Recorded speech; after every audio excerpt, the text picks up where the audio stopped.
आयतनम् आयतनवान् भवति य एवं वेद योपामायतनं वेद आयतनवान् भवति पर्जन्यो वा अपामायतनम् आयतनवान् भवति यस्पर्जन्यस्यायतनं वेद आयतनवान् भवति आपो वै पर्जन्यस्यायतनम् आयतनवान् भवति य एवं वेद योपामायतनं वेद आयतनवान् भवति संवत्सरो वा अपामायतनम् आयतनवान् भवति यः संवत्सरस्यायतनं वेद आयतनवान् भवति आपो वै संवत्सरस्यायतनम् आयतनवान् भवति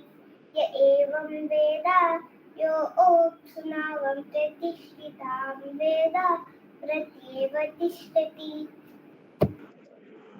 ॐ राजाधिराजाय प्रसय्यसाहिने नमो वयं वै श्रवणाय कुर्महे समे कामान् कामकामाय मह्यं कामेश्वरो वै श्रवणो ददातु कुबेराय वैश्रवणाय महाराजाय नमः।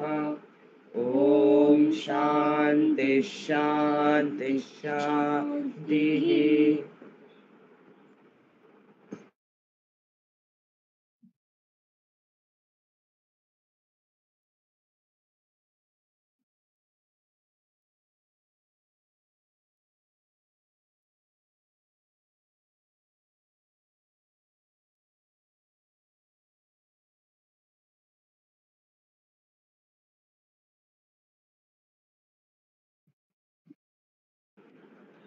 ॐ यश्चन्दसां वृषभो विश्वरूपः छन्दोभ्योऽद्यमृतात् सम्बभूव समेन्द्रो मेधया आस्पृणोतु अमृतस्य देवधारणो भूयासं शरीरं मे विचर्षणं जिह्वा मे मधुमत्तमा कर्णाभ्यां भूरिविश्रुवम् ब्रह्मणकोशोऽसि मेधया पिहितः श्रुतं मे गोपाय। ॐ शान्ति शान्ति शान्तिः। ॐ मेधा देवी जुषमाना न आगा द्विस्वाची भद्रासु मनस्यमाना त्वया जिष्टा नुदमाना दुरुक्ता आन् बृहद्वदेम विदते सुवीरा आह त्वया जुष्टा ऋषिर्भवति देवी त्वया ब्रह्म गतश्रीरुतत्वया त्वया जुष्टश्चित्रं विन्दते वसुसा नो जुषस्व द्रविणो न मेधे मेधाम इन्द्रो ददातु मेधान् देवी सरस्वती मेधां मे अश्विनावुभावा दत्तां पुष्करस्रजा अप्सरासु चया मेधा गन्धर्वेषु चयन्मनः दैवी मेधा सरस्वती सामा मेधा सुरभिर्सता गुस्वाहा आमा मेधा सुरभिर्विश्वरूपा हिरण्यवर्णा जगती जगम्या ऊर्जस्वती पयसा पिन्वमाना सामा मेधा सुप्रतीका जुषन्ताम् मयि मेधा मयि प्रजा मयि अग्निस्तेजो ददातु मयि मेधा मयि प्रजा मयि इन्द्रियान् ददातु मयि मेधा मयि प्रजा मयि सूर्यो भ्राजो ददातु। ॐ हंसाय विद्महे परमहंसाय धीमहि तन्नो हंसः प्रचोदयात्। ॐ शान्ति शान्ति शान्तिः।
ॐ जातवेदसे सोममराति यतो निदहाति वेदः स नः पर्षदति दुर्गाणि विश्वानावेव सिन्धुं दुरितात्यग्निः तामग्निवर्णां तपसा ज्वलन्तीं वैरोचनीं कर्मफलेषु जुष्टाः दुर्गां देवीगुं शरणमहं प्रपद्ये सुतरसि तरसे नमः अग्ने त्वां पारयानव्यो अस्मान् स्वस्तिभिरति दुर्गाणि विश्वा ऊश्च पृथ्वी बहुलान उर्वी भवतोकायतनया यशयो विश्वानिनो दुर्गः जातवेदः सिन्धुर्ननाव दुरितातिपर्षि अग्नेयत्रिवन्मनसा गृणानो ओस्माकं बोध्यविता तनूनाम् पृतनादितगं सहमानमुग्रमग्निगुं हुवेम परमात्सदस्तात्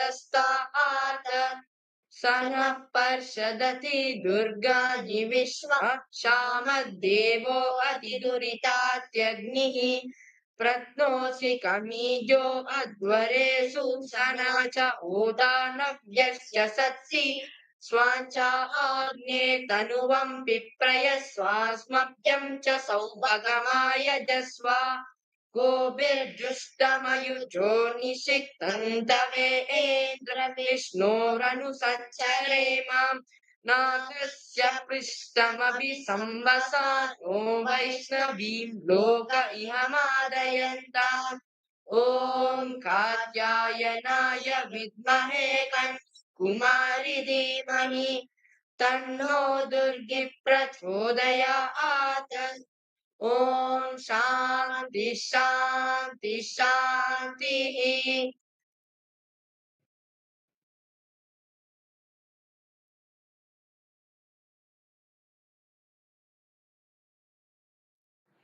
ॐ जातवेदसे सुनवामसो ममराति यतो निदहाति वेदः शनः पर्षदति दुर्गाणि विश्वानावेव सिन्धुन्दुरिता त्यग्निः तामग्निवर्णान् तपसा ज्वलन्तीं वैरोचनीं कर्मफल सुजुष्टाम् दुर्गान् देवीगुं शरणमहं प्रपद्ये सुतरसितरसे नमः अग्ने त्वं पारयानव्यो अस्मान् स्वस्ति विरति दुर्गाणि विश्वा पूश्च पृथ्वी बहुलान उर्वी भवतोकायतनयाय शय्यो विश्वानिनो दुर्गः जातवेदः सिन्धुर्ननाव दुरितातिपर्षि अग्नेयत्रिवन्मनसा गृणानो ओस्माकं बोध्यविता तनूनाम् मृदनाजितगुं सहमानमुग्रमग्निगुं भुवेम परमात्सदस्तात् स नः पर्षदति दुर्गाणि विश्वाक्षामद्देवो अधिदुरितात्यग्निः प्रत्नोषि कमेढ्यो अध्वरेषु सनाच्च होतानव्यश्च सत्सि स्वाञ्चा आग्ने तनुवं पिप्रयस्मास्मभ्यं च सौभगमायुजस्व गोभिर्जिष्ठमयुजो निषिक्तं तवेन्द्र विष्णोरनुसञ्चरेम नाकस्य पृष्ठमभि संवसानो वैष्णवीं लोक इहमादयन्ताम् ॐ कात्यायनाय विद्महे कन्याकुमारि धीमहि तन्नो दुर्गी प्रचोदयात्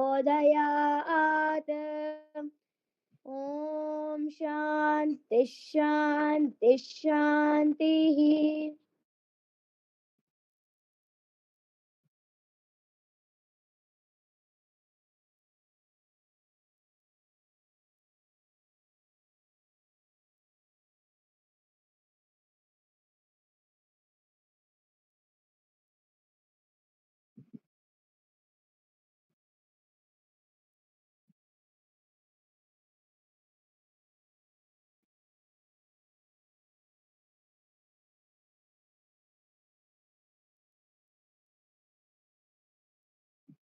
ॐ तच्चैयो रावणीमहे गातुं यज्ञपदये दैवी स्वस्तिरस्तु नः स्वस्तिर्मानुषेभ्यः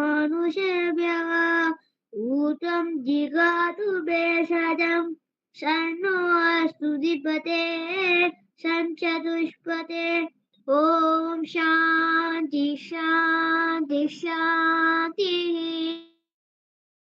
ॐ सहस्रशीर्ष पुरुषः सहस्राक्ष सहस्रपात् स भूमिं विश्वतो वृत्वा अत्यतिष्ठदशाङ्गुलं पुरुष एवेदगुं सर्वं यद्भूतं यच्च भव्यं उतामृतत्वस्येषानः यदन्नेन तिरोहति एतावानस्य महिमा अतोऽयायागश्च पुरुषः पादोऽस्य विश्वाभूतानि त्रिपादस्यामृतं दिवि त्रिपादूर्ध्वा उदेत् पुरुषः पादोऽस्येहा भवात् पुनः ततो विश्वन्व्यक्रामत शासनान शने अभि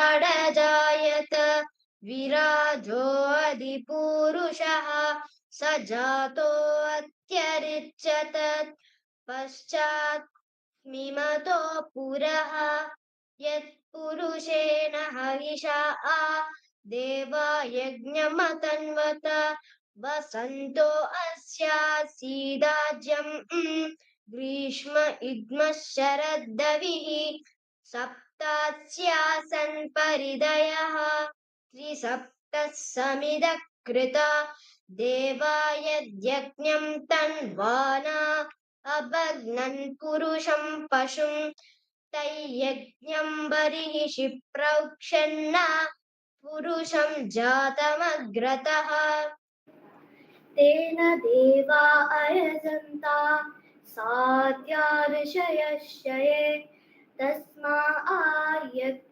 सर्वहुतः संवृतं वृषदाज्यं पशुगुस्तागुश्चक्रे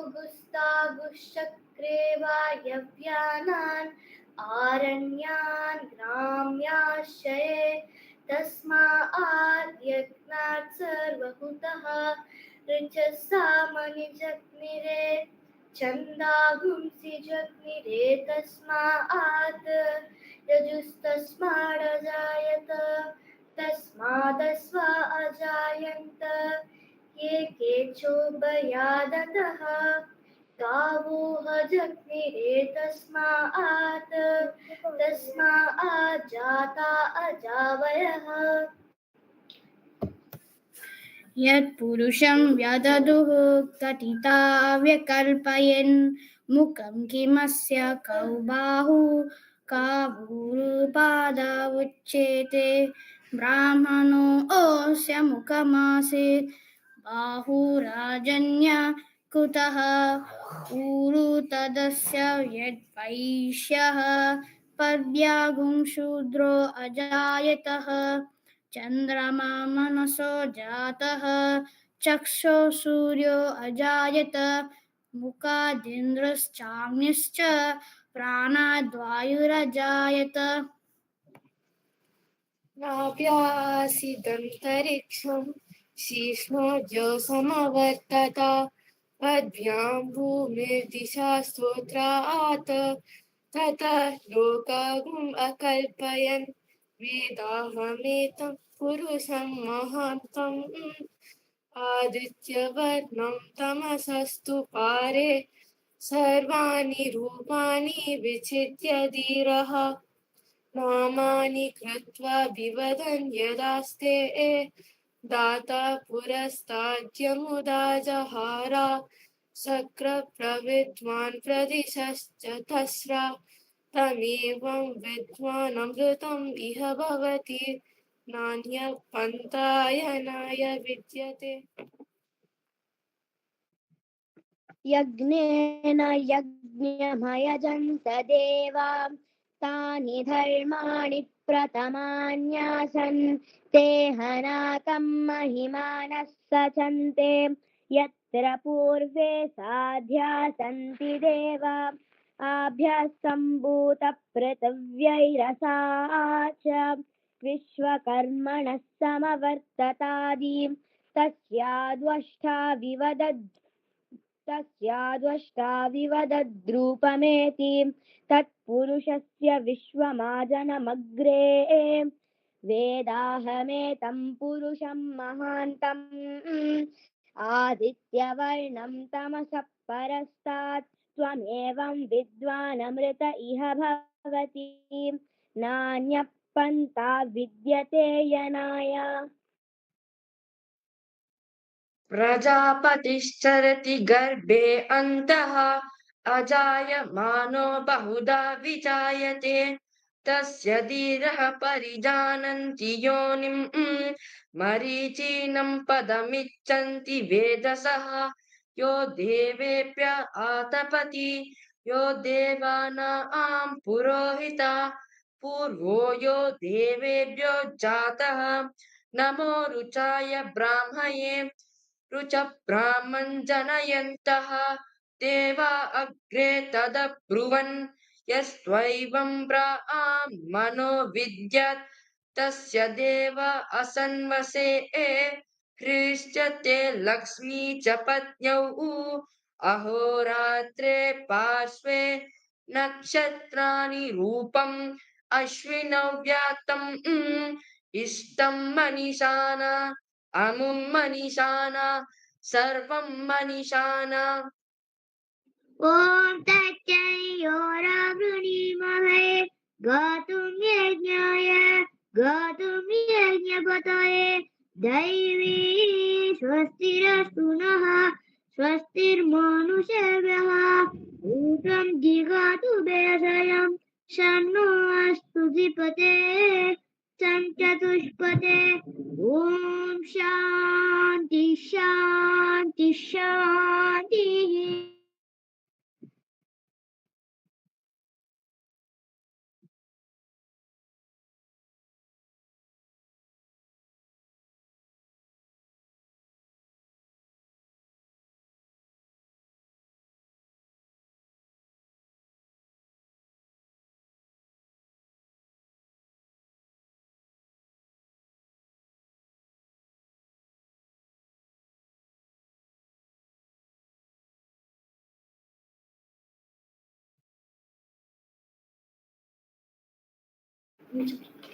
ॐ तत्पुरुषाय विद्महे महादेवाय धीमहि तन्नो रुद्रः प्रचोदयात्। ॐ तत्पुरुषाय विद्महे वक्रतुण्डाय धीमहि तन्नो दत्ति प्रचोदयात्। ॐ तत्पुरुषाय विद्महे चक्रतुण्डाय धीमहि तन्नो नन्दी प्रचोदयात्। ॐ तत्पुरुषाय विद्महे महासेनाय धीमहि तन्नः षण्मुखः प्रचोदयात्। ॐ तत्पुरुषाय विद्महे सुवर्णपक्षाय धीमहि तन्नो गरुड प्रचोदयात्। ॐ वेदात्मनाय विद्महे हिरण्यगर्भाय धीमहि तन्नो ब्रह्म प्रचोदयात्। नारायणाय विद्महे वासुदेवाय धीमहि तन्नो विष्णु प्रचोदयात्। ॐ महादेव्यै च विद्महे विष्णुपत्नी च धीमहि तन्नो लक्ष्मी प्रचोदयात्। ॐ वज्रणकाय विद्महे तीक्ष्णदग्गिस्त्राय धीमहि तन्नो नारसिंहः प्रचोदयात्। ॐ भास्कराय विद्महे महज्योतिकराय धीमहि तन्नो आदित्य प्रचोदयात्। ॐ वैश्वानराय विद्महे लालीलाय धीमहि तन्नो अग्नि प्रचोदयात्। ॐ कात्यायनाय विद्महे कन्याकुमारी धीमहि तन्नो दुर्गी प्रचोदयात्। ॐ साईश्वराय विद्महे सत्यदेवाय धीमहि तन्नः सर्व प्रचोदयात्। ॐ शान्ति शान्ति शान्तिः। Yes, very good. పిల్లలందరూ చాలా చక్కగా చెప్పారు. Now I would like to invite our guests NC Krishna sir గారు అండ్ తేజశ్రీ కాటూరి గారు పిల్లలకి ఏదైనా మెసేజ్ ఇవ్వమని I'm inviting them. Sir Krishna sir please పిల్లలు చెప్పింది విన్నారు కదా sir, please bless our kids and give some valuable blessings to our kids sir. All of you have learnt well. All of you have learnt your verses well. But you keep listening if you have a recording of some Vedic scholars of all these. Then you will know if there is anything which is to be pronounced properly, can be pronounced. The reason being, these Vedas also have 5 swaras. Music has 7 swaras. Vedas have 5 swaras. Each particular mantra has a particular mantra devata, adhidevata, they call it.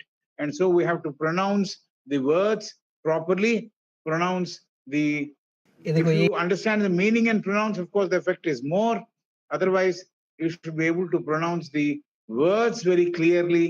And since you're all very young, I'm sure you'll be able to master the way of pronouncing all this Sanskritized Vedic words, whether it is in Bhagavad Gita or Narayana Suktam, Purusha Suktam, anything. And if your parents will be able to get you in the YouTube or wherever the Vedic way of chanting. So if you listen to that, I think that would add value to your chanting. That is what I am wanting you to perfect. You are perfect, but you will become more perfect when you listen and implement all that. And this would help you, all these suktas, all these stotras will help you to keep your focus on your studies, on your whatever you want to achieve in this particular period of time. So one should be very clear as to what he would like to be. For example, I would say for all children that it is better to pour a small glass of water in a small plant so that it becomes a tree. You put one small glass of water on a plant so that it becomes a tree. If you want to put one bucket of water on the plant will die. So we should definitely study every day whenever there is time meant for study. I know most of you perhaps have a lot of homework to do, a lot of project work to do and things like that.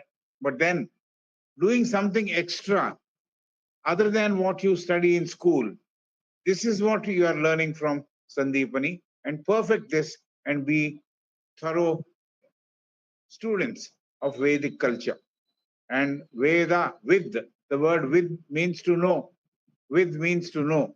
So you should become Vidwans, means person who knows. So who knows completely, knows thoroughly. So you should be making the effort, continuous effort, so that you will all become experts in chanting. And you are all right now, but you will become better. And perhaps there is always something being said, bettering the best, bettering the best. So that is something which you have to do, attempt and be thorough with all this. Wonderful. I was very, very happy to listen to all the people, especially Sahi, I think is the youngest there, who is there. And she has also recited her verses allotted to her very, very clearly, very precisely. So all the people, Akshara, Charan, I think I know that one boy who is Charan also perhaps I've seen in Mamata's house, if I remember. Yes, sir. Charan, Ritvik, both of them you have seen in my house, sir. That's right. They came to Theosophic there's another boy who is very, very active. That boy also was there. He chanted, and I remember last year seeing him, very, very active person who keeps moving from one place to another place, jumps from another place to another place. He's someone who has learnt it well. Yes, Anish sir. Yes. Yes, sir. So I remember that చాలా boy. బుద్ధిగా కూర్చున్నాడు sir jump చేసి. Yes. So I wish all the kids, Shrestha, Sriniket, Ishan, and his brother perhaps there, his name is not coming, but all the people, Charan, all the children who have recited, who have been good students of this Vedic culture. I'm very happy and I wish you all the best, do well. And the most important thing is to perhaps revise at least one thing which you choose a day. Maybe not all the things which you learn, you may be able to do it, but at least one thoroughly, so that you, by the weekend, perhaps you cover most of it, what you have learned.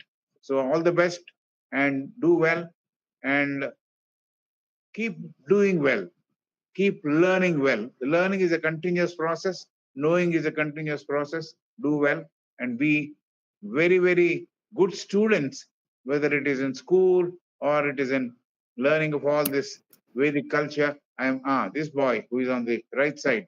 I know, I remember that boy. Yeah, this guy. Yes, and I'm very, very happy the way you have recited today, and I hope next time we meet, you'll be all the more perfect, more precise, more clear, and definitely Manoj and Sanvi will be able to tell you where to stop, where to proceed, and where to take it down. Udatta, Anudatta, Swaras are there. So where to bring it down, where to take it up, all those things will be taught by them very, very thoroughly. And I'm sure all of you will do very well. Thank you for giving me an opportunity. Thank you all. Blessings to all the children. Thank you sir. మీరు చెప్పినట్లు చిన్న మొక్కకు కొద్దిగా ఒక glass water పోస్తూ పెంచుతాము, అలానే sir వీళ్ళు చిన్న పిల్లలు.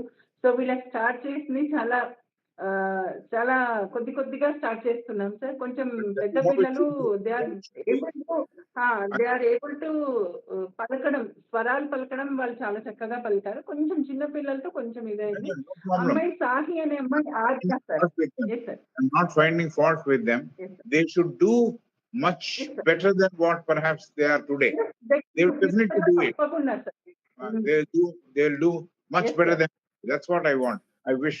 That's all. Nothing more. They're doing well. I did say they're chanting well. You should chant still better. That is bettering the best. That girl is Adya, sir. Adya. The little girl is Adya, sir. She's the youngest of all, sir. Oh. Tanu Vini practice చేసింది sir. She cannot read because she's very small girl. Vini practice చేసింది. She has done very well, sir. Yes, sir. A lot of people have learned music. 4th year, going to the school or music school, only listening, no question of writing down or anything like that, but then they'll start learning. Yes, very true. Yes, sir. Yes. Now, I would like to invite Teja Garu to speak few words about our children and bless our children. Tejasri ma'am. What should I say, Mamata? It's a feast, complete feast for me. అసలు వీళ్ళని వింటూ ఉంటే ఎంత బాగుందో listening to them. పిల్లలు మీరందరూ చాలా చక్కగా నేర్చుకుంటున్నారు. And Mamata is teaching very well. Keep inspiring Manoj and Saanvi, keep inspiring them. వాళ్ళకి చక్కగా నేర్పించండి. అండ్ అసలు వాళ్ళు ప్రొనౌన్సియేషన్ ఎంత చక్కగా చేస్తున్నారో, ఎంత బాగా చేస్తున్నారో. I'm really very, very proud of them. ఇంకా మీరు బాగా చేయగలరు, ఇంకా బాగా చేయాలి. లిజన్ టు ద ఆడియోస్ అంతే. మీరు స్కూల్కి వెళ్తే you listen to the teacher కదా, క్లాస్లో టీచర్ ఏం చెప్తారో అది మీరు జాగ్రత్తగా వింటారు. By listening you will gain. మీరు చదివిన దానికంటే విన్నది మీకు బాగా గుర్తుంటుంది. So that is the reason you always listen carefully. Whatever your teacher is teaching you, listen to it. Either it is in school or in Sandipani. బాగా వింటే మీరు అది మీ మెమరీలో రికార్డ్ అయిపోతుంది. ఆ రికార్డ్ అయిపోయిన దాన్ని మీరు చక్కగా మళ్ళీ రీప్రొడ్యూస్ చేయగలుగుతారు. So do it. చక్కగా నేర్చుకోండి. ఇంకా ఇంకా బాగా నేర్చుకోండి. I wish all of you all the best. Shatamanam Bhavati శతాయు పురుష శతేంద్రియ ఆయు సేవేంద్రియే ప్రతిష్టతి. మీరందరూ ఇంకా చాలా ఉన్నత స్థితికి ఎదగాలి. ఈ వేదిక్ కల్చర్, మన ఇండియన్ కల్చర్ ఏదైతే ఉందో అందులో మీరు చాలా ఉన్నత స్థితికి ఎదగాలి అని నేను మనస్ఫూర్తిగా కోరుకుంటున్నాను. Mamata, you are really doing great job అమ్మా. Keep it up. నువ్వు నిజంగా ma'am. మాస్టర్స్‌కి చాలా గర్వకారణం. నీలాంటి వాళ్ళు ఉండటం చాలా చాలా గర్వకారణం. Very proud of you. Keep it up నాన్న. Thank you, thank ma'am. You all of you. Thank you, ma'am. Thank you for giving this opportunity. Ma'am, Thank ఇంకా ఒక few minutes ma'am. Closing session ఉంది. అంటే భగవద్గీత చెప్పి we'll close the session. Now next Bhagavad Gita. Yes ma'am.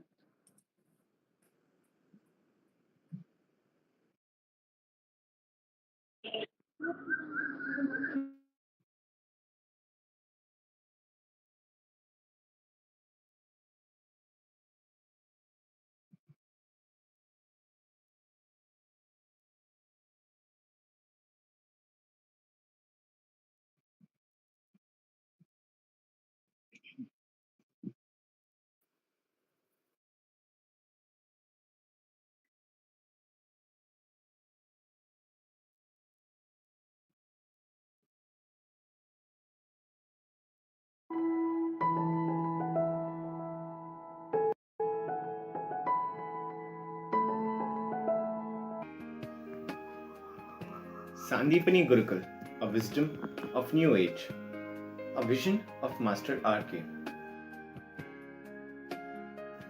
A Gurukula system where students are taught values and morals. It started in the year 2016.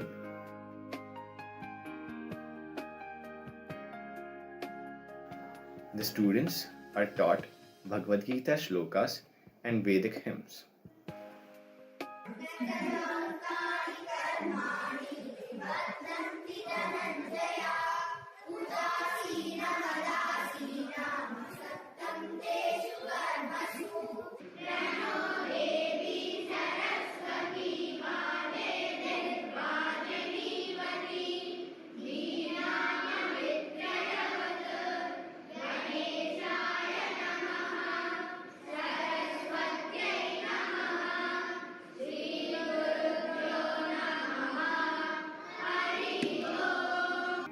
These classes are conducted twice a week.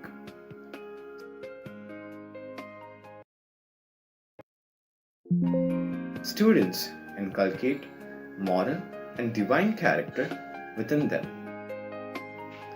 As knowledge without wisdom is useless, we provide a wonderful opportunity for students to learn divine wisdom.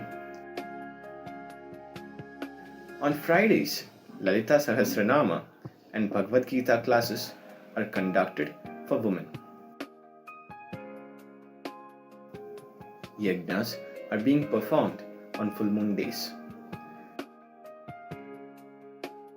येन चराचरं यत्पदं दर्शितं येन तस्मै श्रीगुरवे नमः स्वाहा इदमखण्डवत्सताय इदं नमः. Sadhanas and meditations on special occasions are being conducted. This shows that age doesn't decide your eligibility to attain divine wisdom. This system was initially constrained to physical classes. Due to pandemic, we continued the classes online, and it is an opportunity for people from different locations to attain divine wisdom. अद्वेष्टा सर्वभूतानां मैत्रकरुण एव च निर्ममोरिरहङ्कारः समसुखसुखक्षमी. In the year 2020, Sandipani Gurukul Theosophical Society was formed. This is the first virtual Theosophical lodge in India. Virtual study classes are being conducted on Saturdays. In these study classes, Theosophical books are studied. On every fourth Saturday, Senior theosophists are invited for delivering lectures on theosophy. We started a YouTube channel for students to practice Bhagavad Gita shlokas and Vedic hymns. सततं कीर्तयन्तो मां सततं कीर्तयन्तु मां यतन्तश्च दृढव्रताः यतन्तश्च दृढव्रताः आदित्योऽनन्तःकरणमनो बुद्धिचित्ताहङ्काराः आदित्योऽनन्तःकरणमनो बुद्धिचित्ताहङ्काराः. You can also find videos on theosophy, Vedas and Upanishads, healing mantras, etc. in our channel. The founder of Sandipani Gurukul and also a teacher is Mrs. Mamta Krishna.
भक्तियोगः Arjuna उवाच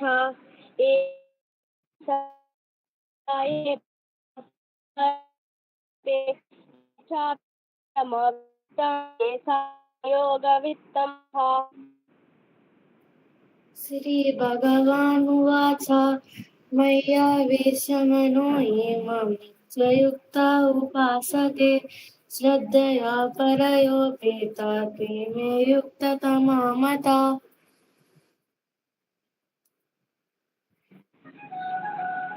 ये त्वाक्षरमनिर्देश्यम् अव्यक्तं पर्युपासते सर्वत्र ध्रुवम् सन्नियम्येन्द्रियग्रामं सर्वत्र समबुद्धयः ते प्राप्नुवन्ति मामेव सर्वभूतहिते रताः क्लेशोऽधिकतरस्तेषामव्यक्ता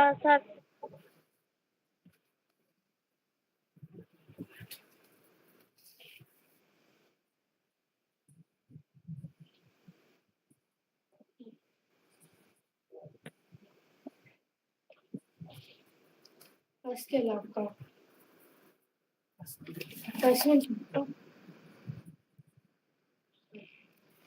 क्लेशोऽधिकतरस्तेषाम् अव्यक्तं सक्तचेतसाम् अव्यक्ता हि गतिर्दुःखं देहवद्भिरवाप्यते ये तु सर्वाणि कर्माणि मयि सन्न्यस्य मत्पराः अनन्येनैव योगेन मां ध्यायन्त उपासते तेषामहं समुद्धर्ता मृत्युसंसारसागरात् भवामि न चिरत्पाता मय्यावेशितचेतसाम् मय्येव मनादस्त्व मयि बुद्धिं निवेशय निवसिष्यसि मय्येव अत ऊर्ध्वं न संशय अत चित्तं समादातुं न शक्नोषि मयि स्थिरम् अभ्यासयोगेन तथा मामिच्छाप्तुं धनञ्जय अभ्यासेभ्यसमर्थोऽसि मत्कर्म परमो भव मदर्थमपि कर्माणि कुर्वन् सिद्धिमवाप्स्यसि अतैतदप्यशक्तोऽसि कर्तुं मद्योगमाश्रिता सर्वकर्मफलत्यागं ततः कुरु यथात्मवान् श्रेयो हि ज्ञानमभ्यासात् ज्ञानाध्यानं विशिष्यते ज्ञानात् कर्मफलत्यागात् त्यागात् शान्तिरनन्तरम् अद्वेष्ट सर्वभूतानां मैत्र करुण एव च निर्मनो निरहङ्कारः समदुःखसुखक्षमी सन्तुष्टः सततं योगी यथात्मा दृढनिश्चयः मयर्पितमनो बुद्धिर्यो यो मद्भक्तः स मे प्रियः यस्मान्नो द्विजते लोकान्नो द्विजते च यः हर्षामर्षभयोद्वेगै मुक्तो यः स च मे प्रियः अनपेक्षसुचिर्दक्ष उदासीनो गतव्यता सर्वारम्भपरित्यागी यो मद्भक्तः स मे प्रियः यो न हृष्यति न द्वेष्टि न शोचति न काङ्क्षति शुभाशुभपरित्यागी भक्तिमान्यः स मे प्रियः समशत्रौ च मित्रे च तथा मानापमानयोः शीतोष्णसुखदुःखेषु समसाङ्गविवर्जितः तुल्यनिन्दस्तुतिर्मौनी सन्तुष्टो येन केनचित् अनिकेतस्थिरमति भक्तिमान् मे प्रियो नरः ये तु धर्मामृतं यथोक्तं पर्युपासते श्रद्धादानमत्परमा भक्तास्तेतीव मे प्रियः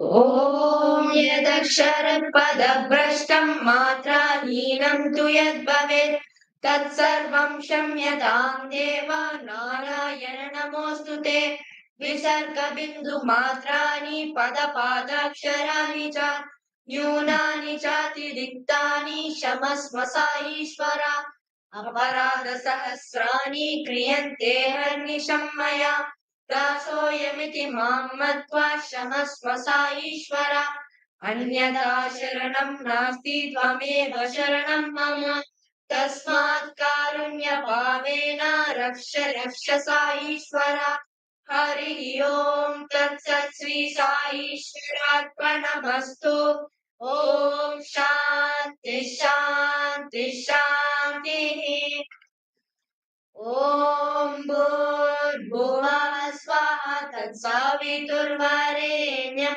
भर्गो देवस्य धीमहि धियो यो नः प्रचोदयात् ॐ भूर्भुवः स्वः तत्सवितुर्वरेण्यं भर्गो देवस्य धीमहि धियो यो नः प्रचोदयात् ॐ भूर्भुवः स्वः तत्सवितुर्वरेण्यं भर्गो देवस्य धीमहि धियो यो नः प्रचोदयात् ॐ स्वस्ति प्रजाभ्य परिपालयन्तां न्यायेन मार्गेण मही महिषा गोब्राह्मणेभ्यो शुभमस्तु नित्यं लोकाः समस्ताः सुखिनो भवन्तु काले वर्षतु पर्जन्य पृथिवी सस्यशालिनी देशोऽयं शोभरहितो ब्राह्मणाः सन्तु निर्भयाः सर्वे भवन्तु सुखिनः सर्वे सन्तु निरामयाः सर्वे भद्राणि पश्यन्तु मा कश्चित् दुःखमप्येत् अपुत्राः पुत्रिणः सन्तु पुत्रिणः सन्तु पौत्रिणः निर्धनाः सधनाः सन्तु जीवन्तु शरदां शतम् ॐ शान्ति शान्ति शान्तिः असतो मा सद्गमय तमसो मा ज्योतिर्गमय मृत्योर्मा अमृतङ्गमय स्वादं मा परमार्थं गमय अव्यवस्थान् मा सूर्यवस्ताङ्गमय ॐ शान्ति शान्ति शान्ति शान्ति शान्तिः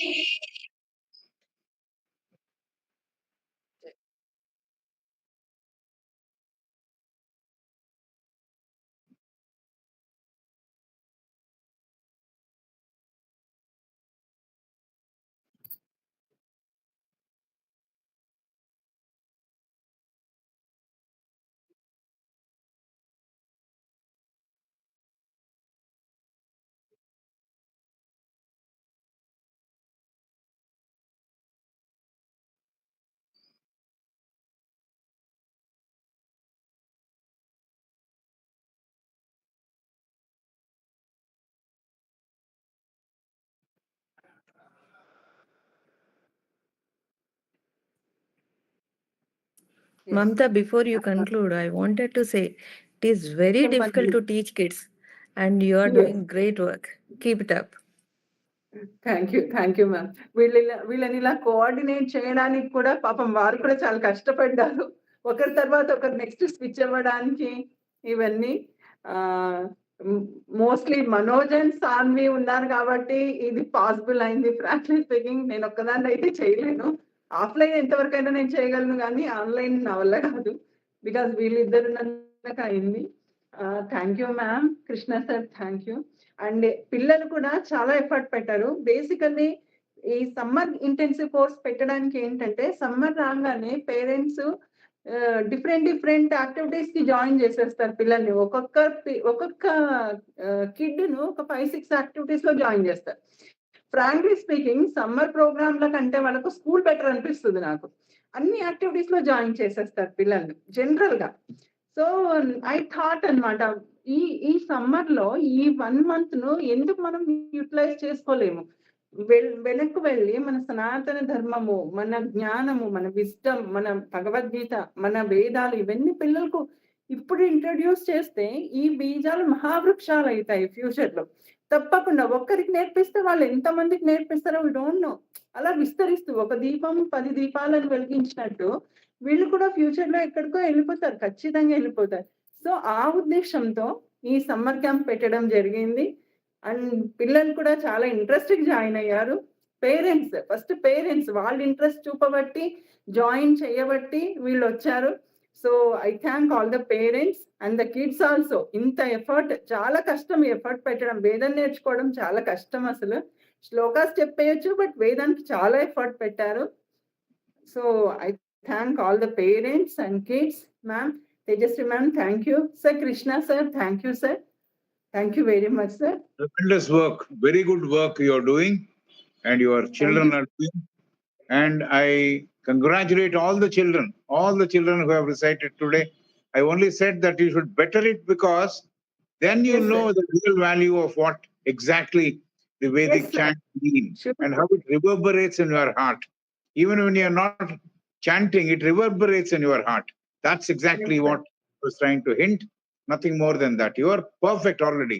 You Yes, sir. attain Yes, sir. more Yes, perfection. sir. Better to best. That is all I said. Yes. Thank you. Thank you one and all. Thank you, Mamata. Thank So, you. Yeah, Garu. sir, Thank you. విన్నారు కదా kids విన్నారు కదా. Krishna sir చెప్పింది, Tejaswi ma'am చెప్పింది. మీరు summer లో నేర్చుకున్నది ఇక్కడ వదిలేయకూడదు. You need to practice more. వినాలి, ఛాంట్ చేయాలి. Daily you need to practice. Then only will remember in your lifetime. మీ లైఫ్ టైం కి మీకు గుర్తుంటాయి ఇవన్నీ. Okay. Yes, thank you sir. చిన్నప్పుడు నేర్చుకున్నవి లైఫ్ టైం గుర్తుంటాయి మీకు. ఒక ఏజ్ వచ్చాక నేర్చుకున్నవి కాదు, చిన్నప్పుడు నేర్చుకున్నవి మీకు చాలా బాగా గుర్తుంటాయి. ఎప్పుడైనా మీరు ఇంకొక 40 years 50 years తర్వాత కూడా you can remember as it is. అందుకనే ఎర్లీ ఏజ్లో నేర్చుకుంటేనే మీకు ఇవన్నీ బాగా వస్తాయి. So keep continuing. మీరు చక్కగా నేర్చుకోండి. You have a good teacher, మంచి ఎన్విరాన్మెంట్ ఉంది, మీ పేరెంట్స్ మీకు సపోర్ట్ చేస్తున్నారు. సో చాలా బాగా నేర్చుకోండి. Be a very good students. Okay. Thank you all. God bless you. Thank you, ma'am. Thank you. Thank you.